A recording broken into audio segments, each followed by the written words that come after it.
All right. Um, so Russia, as I said, we've been talking about Russia quite a bit because it's so connected with other things going on in the rest of Europe. Um, this picture from the book, you know, in old movies and stuff, usually when they say we're reporting from the Kremlin, they will actually show a picture of this structure, which is not the Kremlin. The Kremlin itself is a bit of a generic building. So movies and stuff like James Bond movies, they don't show the actual Kremlin when they say it.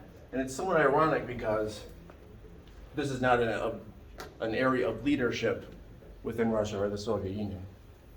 I don't think I probably talked about this. So the classic onion dome shape that we'll see in lots of areas in Russia. People know why that's a common shape of roofs in this region? Was it from the Ottoman Empire and like the Mongols? That's a good guess, but no.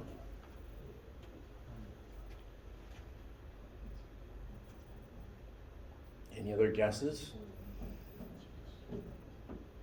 Well, this is because this is very far north. There's a lot of snow, and places with flat roofs will cave in right as the snow builds up. So this is actually just an architectural feature to make it so that snow will in general fall off and won't add weight to a building and its structure. So that's why you'll see that in these areas. It just is structurally more sound.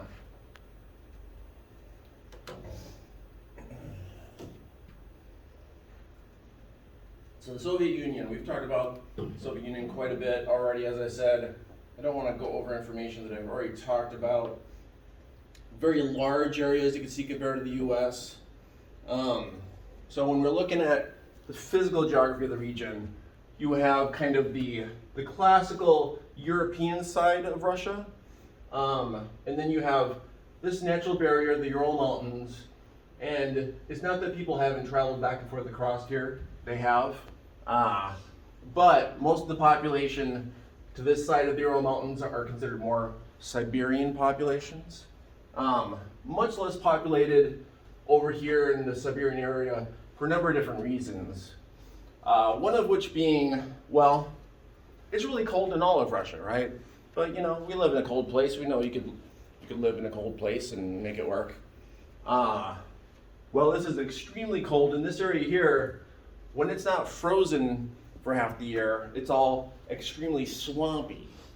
And so it's just not a great place to live. As you can see, going even further east, get higher elevations, so it's even colder, even though this is very far north already, it's even colder on top of that, right? Let's see, what else about the physical geography of the area? Well, you'll see areas that are called the steppes. We're also going to look at the RLC here a little bit. The steppes, this is a climate that is, it's like steppe climates that we've looked at elsewhere. It's not desert, but it's pretty darn dry. Usually steppe climates are places where,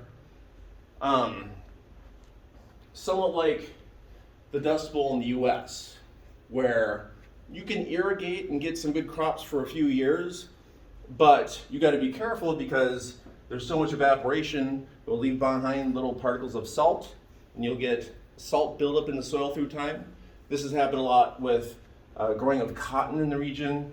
A lot of areas have been less and less productive through time because cotton is a very thirsty crop, as they say. Ural Mountains. As you can see from this map of the different plates, the main plate here that encounters this region, it's very low populated area, but you'll see why this lake here is the deepest lake in the world is because you have two plates come together, and since it's forcing one under the other, it's creating a very large gap there. Let's see, anything else I can point out? So the climate in general is what we call a continental climate. What does that mean? Well, places that are in the center of a continent tend to have more extremes of temperature yearly or even daily, right? And we know that very well here because we have extremes of temperature and we're almost at the center of a continent, right?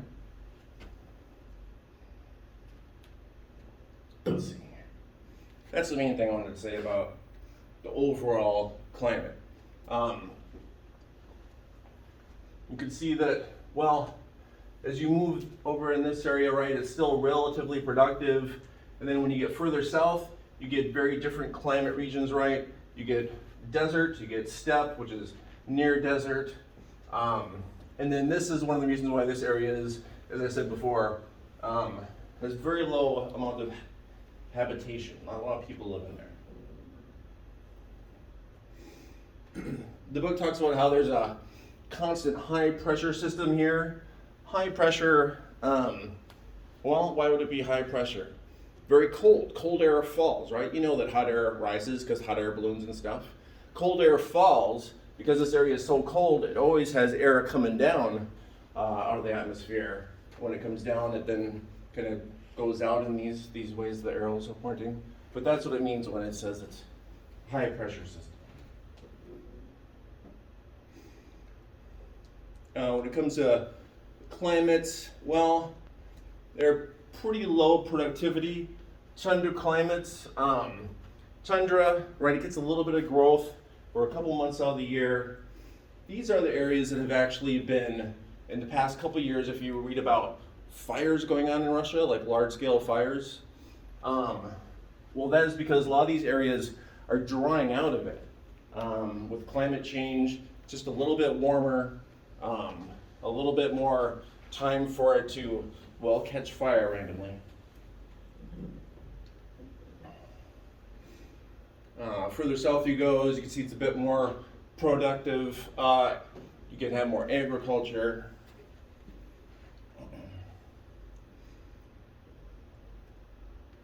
Oil and natural gas.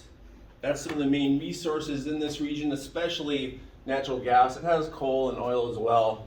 But natural gas is kind of the big source of fuel and power for Russia itself. So Russia, their natural gas company is nationalized. What that means is the money that company makes is there for the country to use for whatever it wants to do. A lot of countries do this, they'll nationalize a resource. But this is one of the reasons why Russia is so vulnerable to ups and downs of fossil fuel prices. If the prices go down, then all of a sudden the government doesn't have money for its own budget, right? Doesn't have money for kind of normal stuff. In general, that hasn't happened too much. But as I'm sure you all remember, price of fuel did go down quite a bit at the beginning of the pandemic. Russia was one of many countries that was kind of hard hit with that economically. Steppe climates, as I said, these are areas that tend to be dry. You have some agriculture, but very often the overutilization of the soils in these climates, well, this is one of the reasons why when we look at ancient societies in different places that have had to kind of uproot and leave because they've overextended their resources, often it's in steppe climates. Some examples. But as I said, if you irrigate, you can get a good amount of crops for an amount of time.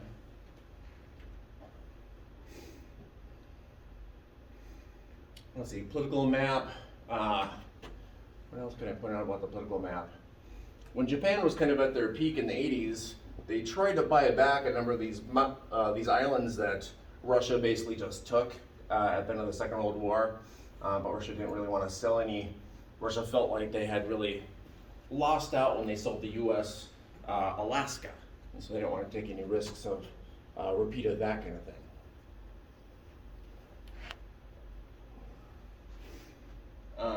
One other thing I'll point out, but since this map is up here, when we've looked at other empires and how they have divided countries up in different ways, those empires, well, when we were studying colonialism, right, Spain or Britain would split places up, not in ways that made sense, but mostly to try to split up different people so there wouldn't be opposition. The Soviet Union did not do that. What they did was they said, well, let's look at what language people speak in different areas. and then we'll decide the nation's borders based on those languages. It's actually like a pretty reasonable way to split up, to make national borders by language. I would say the national borders of the rest of the world would look a lot different if that's how they had been divided up. So natural gas pipelines. Well, if you remember when we talk about all the kind of trouble that's happened with Ukraine, and it's in the news again these days, part of the reason why Russia wants to have really good control over Belarus, for example, as well as Ukraine, is because they have their pipelines going through them, right? They don't want these countries to suddenly threaten to cut off their pipelines from the rest of Europe, where they're making lots of money. Not that they have anything against cutting off supplies sometimes themselves. They do this periodically. If there's something that a different country has done that they dislike, they will just cut off the natural gas supplies. Since Russia has been kind of doing that more and more, Europe has tried to pivot away from using their natural gas as much so they wouldn't be as vulnerable to that kind of thing. Let's see if there's anything else.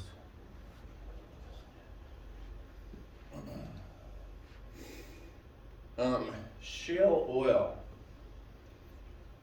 Do people know what the difference between shale oil and normal oil is? People heard of shale oil? A teensy bit, but not a whole lot. What's that? A teensy bit, but not really a whole lot. Shale oil is, sometimes oil is found in soil that is really, really sandy. So it's difficult to try to get the oil separated from the sand, right? It's an expensive process. You got to heat it up and do all this stuff. So there's actually, technically there's a lot more oil in the world than we really kind of measure in our normal ways we measure how much oil there is. But shale oil only becomes a thing that is used if the price of oil goes up past a certain amount, because otherwise it's just too expensive. But it's brought up in this chapter because, well, although Russia has a lot of natural gas, they have some oil, they have lots of possible shale oil areas that could be large resources 10, 20, 30 years in the future. Kind of depends on how much people go back to driving. Let's see. Oh, one other interesting thing. If I go back to the national map. A number of countries, especially over in this region, in the former Soviet republics, well, they have more regular oil supplies. And you can see China here, right, shares a border with them. So China has started going directly to these countries to buy their oil, competing with, usually under the Soviet system and even after the Soviet Union fell, these countries had certain contracts to give all their oil to Russia, basically, for very cheap prices. Russia has not been a big fan that China is competing with it in this way. This has led to some amount of tension and hostility, although it's perfectly logical because, these countries are they're right there, right?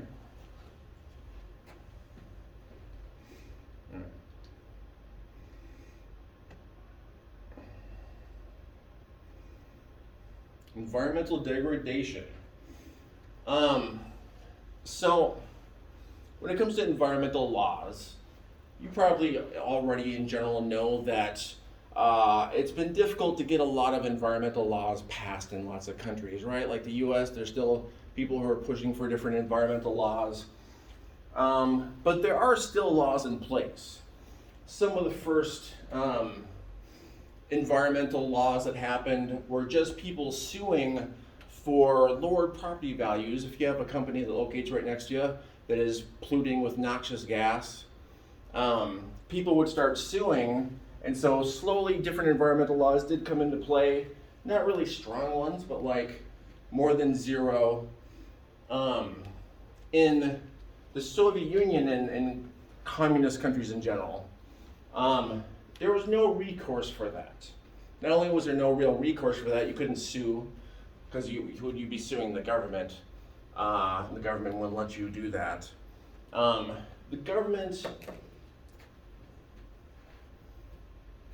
wanted to push to modernize, right, so quickly and thoroughly that they really did not look at environmental concerns at all.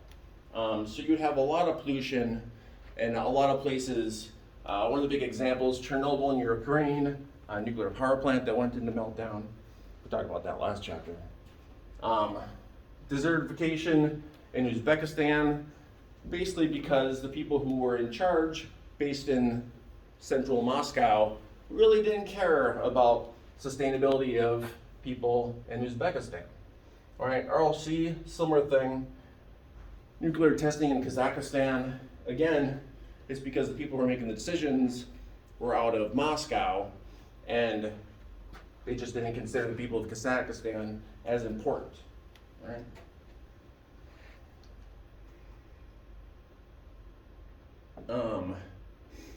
Some of the cotton harvesting. The RLC. This is kind of one of those classic cases that is in lots of books, especially about climate. But in a nutshell, so you can see it's a pretty dry area, right? This is red, it's supposed to be green, this is just a false color. They should have corrected the color before they published this in the book, but what you're gonna do. So there are a number of rivers that used to feed this body of water, and when those rivers were cut off for irrigation in different areas, then of course it started drying up. And this is like a huge, huge lake. If you can imagine one of the Great Lakes drying up. There was some attempts when Russia was doing a bit better economically to try to restore it, and it kind of, a little bit of it came back for a little bit of time, but then it quickly vanished again.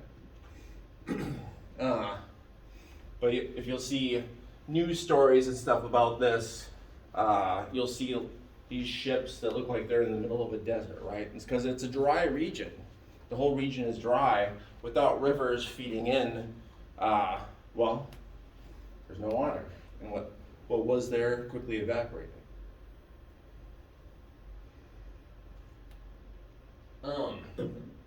Kazakhstan has, as I mentioned, there's a bunch of nuclear testing in the region. Somewhat similar to when the United States was looking at nuclear weapons during the Second World War. There's a lot of testing in Nevada. Kazakhstan was kind of their Nevada, except for they didn't make an effort to make sure they were at places that didn't have people living. And so a lot of people got radiation sickness, they didn't know what was happening. The Russians didn't let people know because they were keeping it all secret, right?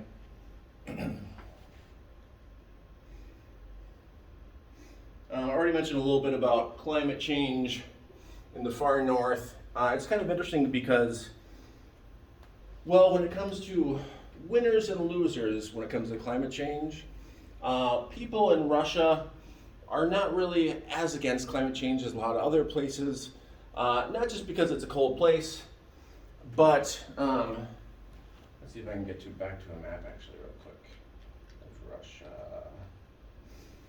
You can see they have a huge coastline technically right along the north, but it is frozen in ice for a good percentage of the year.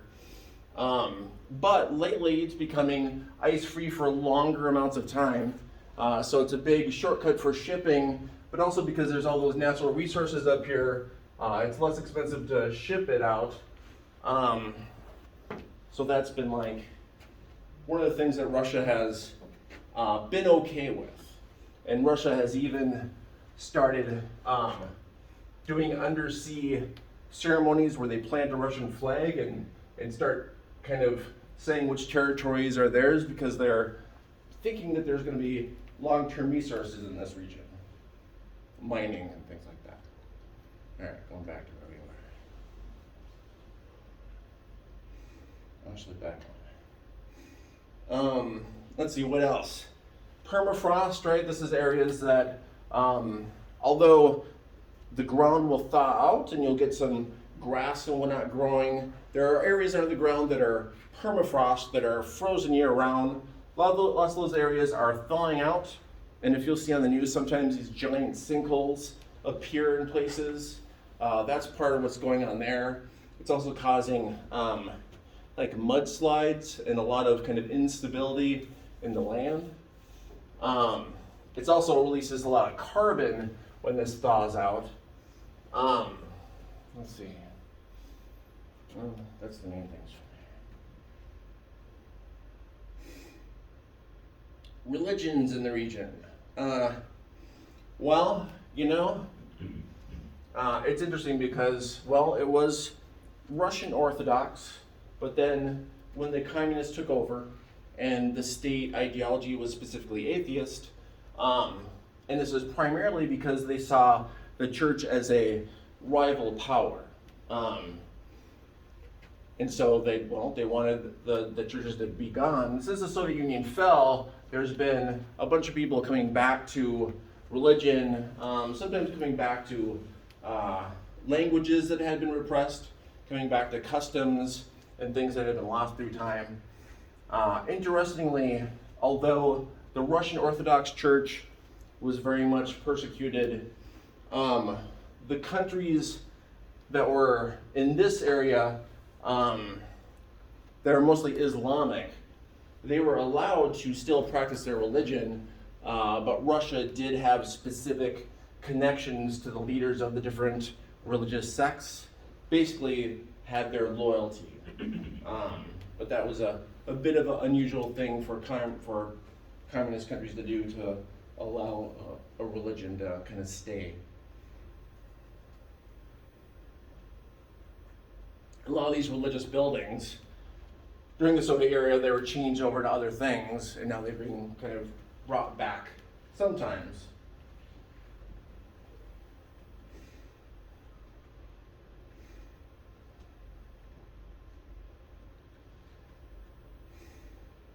Languages in the region. Let's go to a map. Well, map doesn't tell you a lot because this is that general Indo-European map. You can see that in areas that are more what we call Siberia, we have some different languages. And again, the populations that are along here, these are populations that were shipped out mostly when Stalin was in charge and he was shipping people out to gulags. People have heard about that kind of thing, probably in Russia before. A lot of these populations, when the Soviet Union fell and they're able to move back, a lot of them did, but a lot of them didn't, because they were second, third generation people, and now these places were their homes.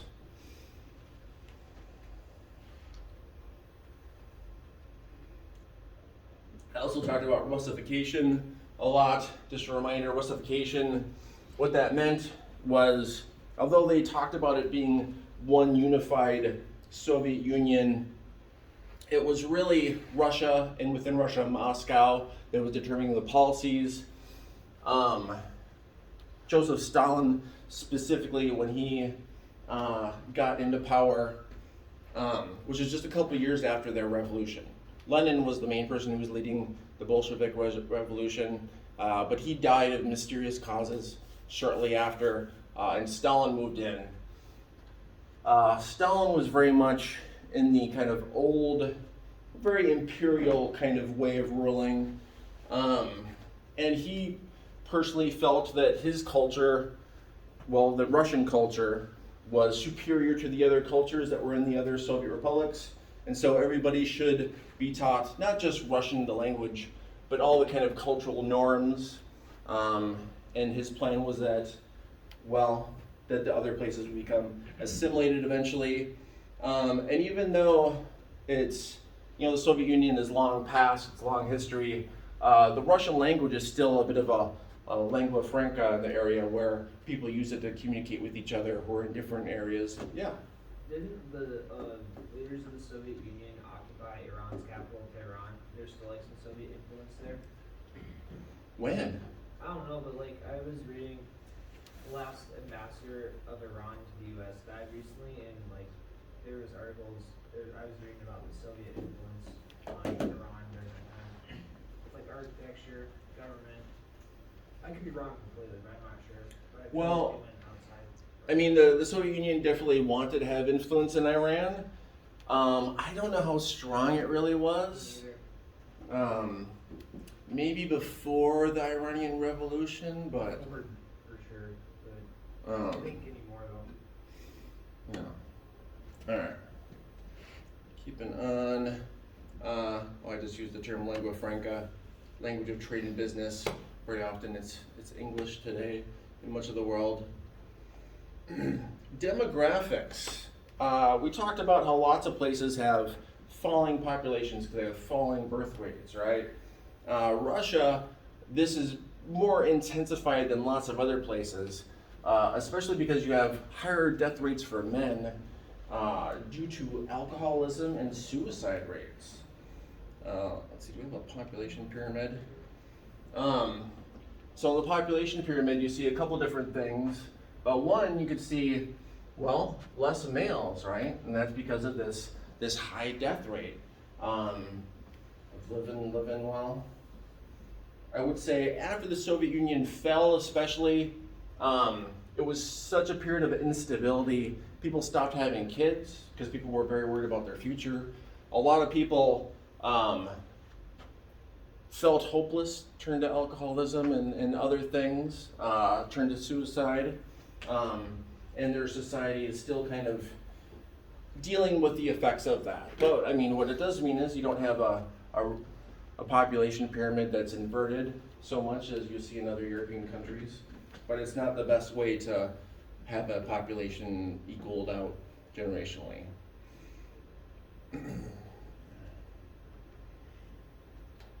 Male and female suicide rates. As you can see, these really went up right after the fall of the Soviet Union and have changed somewhat through time. Other demographic issues. Not a lot of people migrate to Russia. Russia, when it comes to population, not having kids, have a high death rate for men. That means you have a population that's declining. Russia, for a while, after the Soviet Union fell, they were allowing populations to move back, as I said, and although a lot of people moved back, it was still not enough to make up for the deficit, how many people have been lost through time. So in general, the area has a declining population.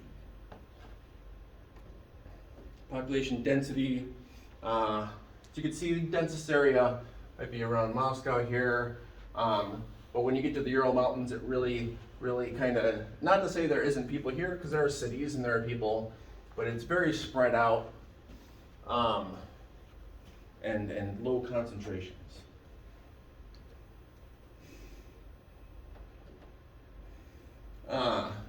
Looking at population change, you can see not all former Soviet republics are kind of in the same boat, right? Places that are more on the Europe side are kind of more similar to what's going on in the rest of the Europe.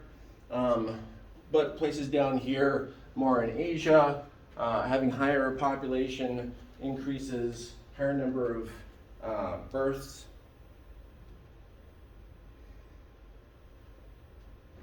So let's see. During the Russification process, right, Russia was working on nation building, right? It was hoping that by basically making everyone assimilate to this common identity, this Russian identity, that it would forge this larger kind of mega-sized nation, right? Not what happened. It happened some, but not the level that Russia had planned out. This is a term that we've actually used a lot in the book, but it comes up in this chapter as a term, identity, how we make sense of ourselves. Identity, it can mean a lot of different things. In the context of this chapter, they're talking about national identity, right? People have different amounts that they feel tied up with their nation and that identity. Of course, there's all kinds of identity, right? There's political identity and gender identity. Russification, I already talked about Russification quite a bit.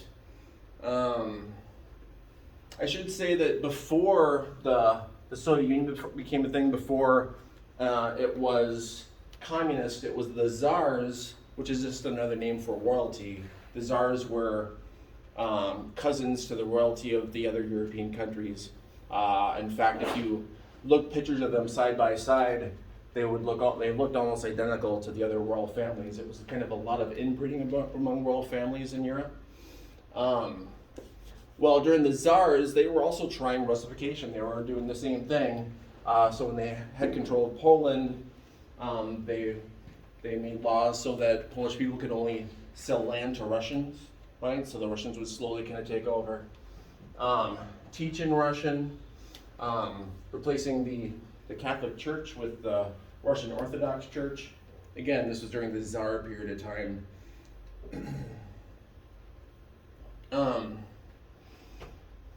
So when they had the Communist Revolution, lots of other countries in Europe had revolutions against their monarchies.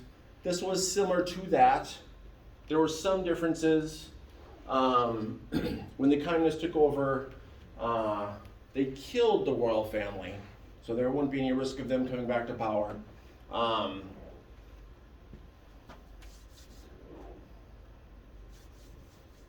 Let's see, actually most of this stuff I've already talked about.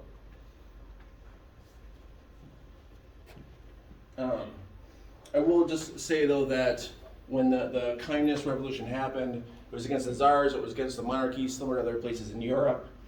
But in Russia, well, you had that same thing where you had a bunch of rural people who moved to the cities, and the cities were full of people. They were overpopulated.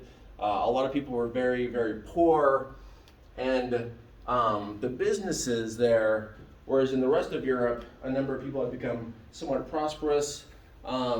In Russia at this point in time, there was still mostly a lot of people who were very poverty-stricken. And people saw the royalty and capitalists as kind of in the same boat as people who had all the resources and weren't giving you any. So this is part of why there was a popular uprising there, as well as other communist places that were going through a similar thing. There's a little bit in this chapter just reminding us that this land before the Russians was under control by Mongolia, right? This is part of the larger Mongolian Empire way back when. And they did, I guess it would be called Mongolization, having people learn their language, their customs. This is one of the reasons why when people think of Russia, they think of it as a place that's kind of a mix between Europe and Asia, because it's had these cultures kind of in charge at different points in time.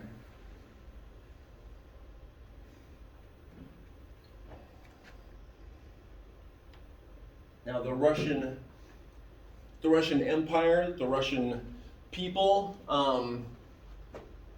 it was, well, as you can see, they started from an extremely small hearth, right? Extremely small area, and through time expanded. You can see this expansion was before the communist time, right?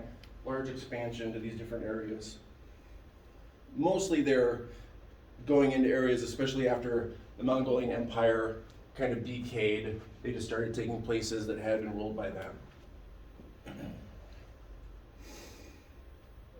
Also part of Russification, moving Russian populations into the different places, right? That's why a lot of these places have a significant percentage of the population that are still Russian in those places, even though they were born there, and they've been there for sometimes a couple generations. This is why the questions about, well, how Russian these places aren't as cut and dry as you might think.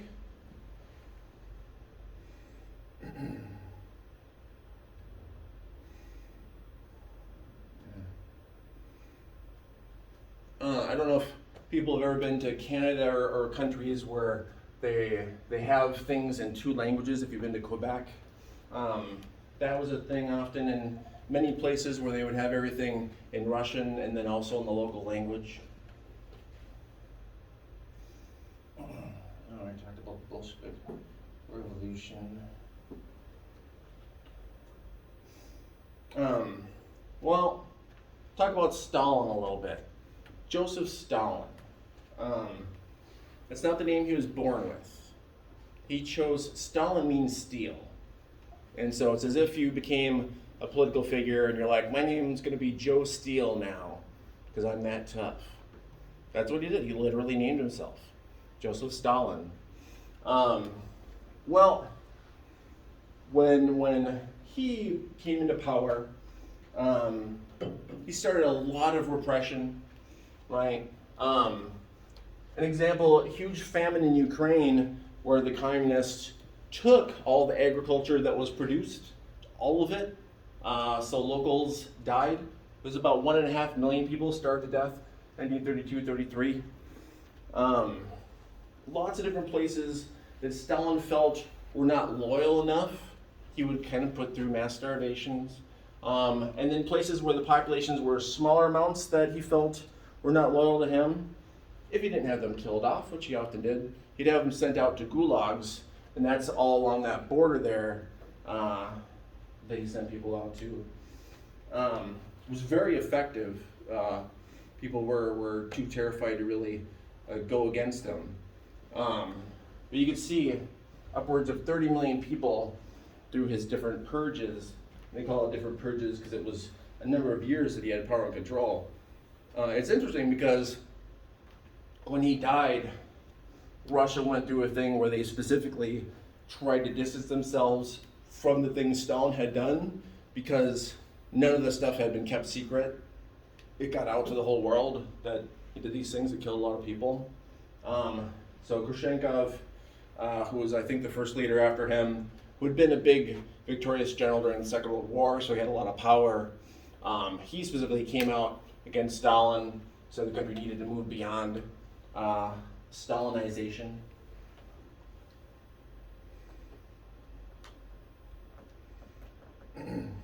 Centrally planned versus market economy. While this area had a centrally planned economy for many years, centrally planned economy means, well, your government decides what's going to be made and how much of the stuff is going to be made, right? It's not supply and demand. So what does that mean? In general, there's huge shortages of things. And so people would be in big lines. And also, there was still demand for a lot of things. And so this is when smuggling in became a giant thing. And the Russian mob, organized crime. And today's Russian oligarchs, many of them got their start shuttling in things from, say, Turkey, things just like blue jeans. They would sell for a lot of money. They would be bringing things in, and obviously that was part of the underground economy. But it was very prosperous, and it was very widespread. Because again, there was huge demand for these consumer goods. I've talked a good amount of time. I think I'm going to have you guys work on a couple of questions. Let's see. Well, not a ton of time. Let's see. I'm going to have you do. Let's see. There's too many questions for this time here. Alright, I'm going to take off this one. Going to have you work on 3 questions. Let's see. I'm going to have you self-assemble into groups just because it takes too much time. Alright, I'm going to have you self-assemble in groups in size. These won't be huge. 3 to 6 people per group. 3 to 6 people. So more than 6, no fewer than 4. Move around, self-assemble, meet new people if you haven't met new people. Yeah.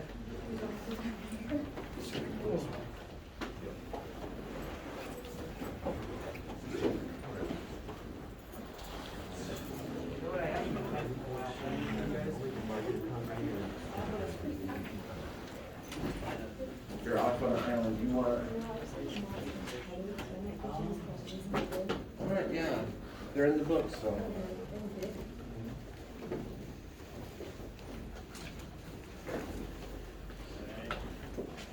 Can we type it or do it?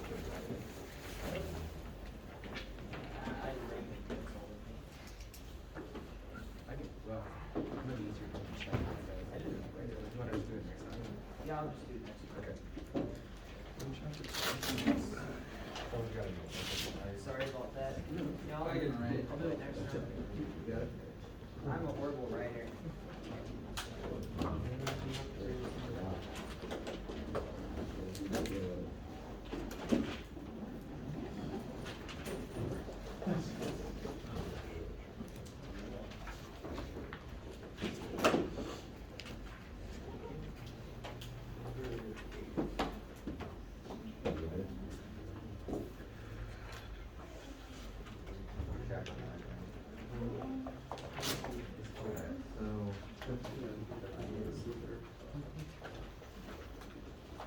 Sorry to ask about this.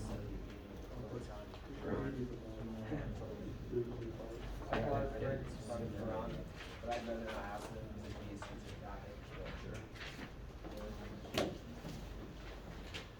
I hate the next day. Especially this.